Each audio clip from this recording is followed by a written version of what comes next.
Hi everyone, welcome to my YouTube channel. For today's video, I'm gonna to share how to make princess dress by using table plastic. First, I get one piece of plastic and then fold and then get another one plastic to put at the middle of the plastic and then tie it.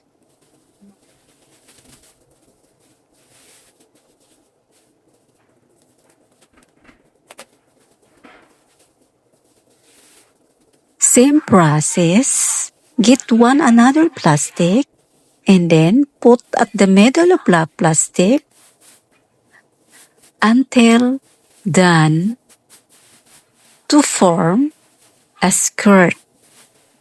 Finally, this is the finished product. Now, this is the skirt.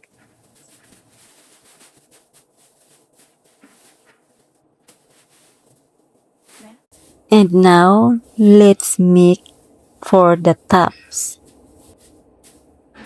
I use 2 pieces of table plastic to make a tabs. And then cut,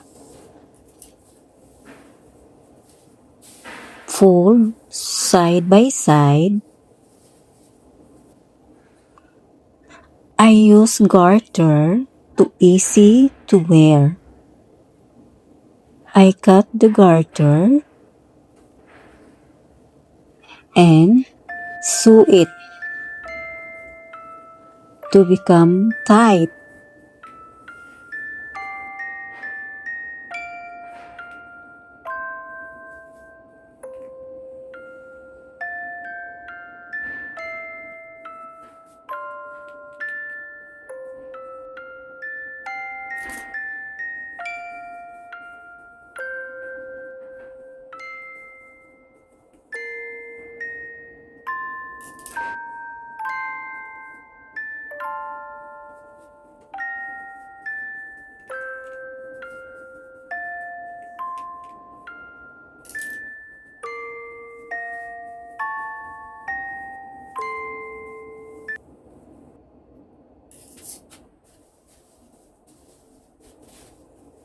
This is for the shoulder. Fold 4 times and then I use double-sided tape and then cut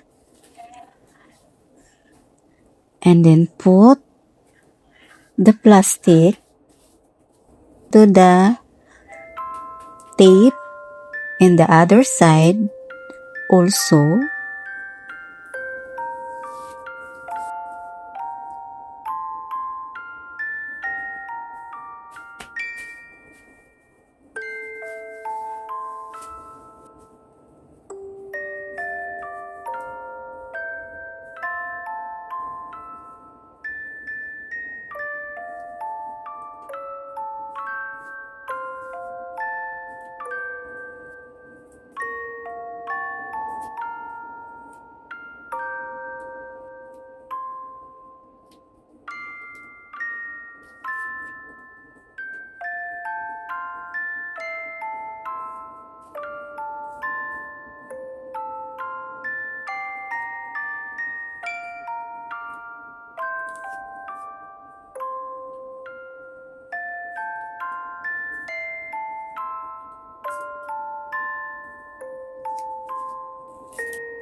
Finally, it's done. This is the finished product.